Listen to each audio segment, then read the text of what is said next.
Foreign যারা organisation যারা বাংলাদেশে এসে ডেমোক্রেসি স্ট্রেংথেনিং বা এই ধরনের প্রজেক্ট করেছেন, তারা আসলে কাকে স্ট্রেংথেনিং করেছেন? একটা ইউএস গভর্নমেন্ট, তারা তাদের কিভাবে ইউএস এইডটা দেওয়া হচ্ছে সেটা এগুলো তারা ইনভেস্টিগেট করছে, সে অনুযায়ী উনি কথা বলেন। বাংলাদেশে শেখ হাসিনার আমলে অনেক প্রজেক্টই তো অনেকে নিয়েছে, কিন্তু সত্যিকার অর্থে অনেক প্রতিষ্ঠান, অনেক বড় প্রতিষ্ঠান শেখ হাসিনার মতো একটা স্বৈরাচারকে স্বৈরাচার বলতে ভয় পেয়েছেন।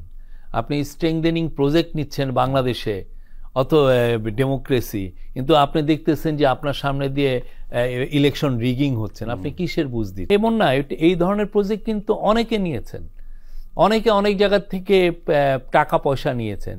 নেওয়ার পরে আপনি দেখেন যে তারা এসে অনেক ক্ষেত্রে দেখা যাচ্ছে যে ইয়েকেই কি যেন স্বৈরাচারকেই তারা আরো প্রমোট করছেন। আইআরআই এর আপনার একটা মনে আছে, তারা বলছেন যে বাংলাদেশের 70% লোকের কাছে শেখ হাসিনার অ্যাপ্রুভাল। এটা কবে করেছেন? বেশি দেরি না এই ইয়েতে।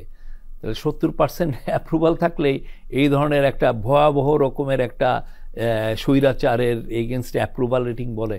কেউ পৃথিবীতে কোনো স্বৈরাচারের অ্যাপ্রুভাল রেটিং এটা করে, তাও আইআরআই এর মতো প্রতিষ্ঠান।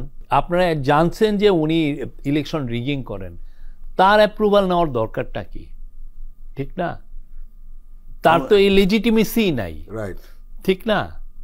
এখন আমি জানি না তাদের কোন ফিলোসফিতে তারা করেছেন, বাট অন্যান্য আমি অনেক দেখেছি, আমি সেই সময় অনেক ডিপ্লোম্যাটিক মিটিংয়ে ছিলাম। তারা যেটা হয় কি, অনেক ক্ষেত্রে ওয়ার অ্যান্ড টেররের ন্যারেটিভে কথা বলেছেন। শেখ হাসিনার সমস্ত ক্রাইম তাদের কাছে আসলে গৌণ হয়েছিল, হ্যাঁ, যে না, সে তো জঙ্গি মেরে সাফ করে ফেলছে, অতএব ওগুলো আমরা দেখব না। সে কি আদৌ জঙ্গি মারছে নাকি সাধারণ মানুষকে নিয়ে এসে সাজিয়ে মারছে, সেটা দেখার ফুরসত ওদের ছিল না।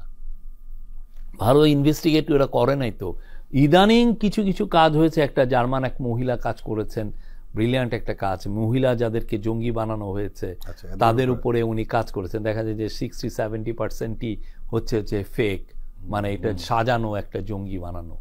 তো এই কাজগুলো তো তারা আরো আগে করতে পারতো, ঠিক না? তো ফলে তখন ফরেন যারা অর্গানাইজেশন যারা বাংলাদেশে এসে ডেমোক্রেসি স্ট্রেংথেনিং বা এই ধরনের প্রজেক্ট করেছেন, তারা আসলে কাকে স্ট্রেংথেনিং করেছেন, কাকে প্রমোট করেছেন, কাকে শক্তিশালী করেছেন, সেটাও তো একটা দেখার বিষয়।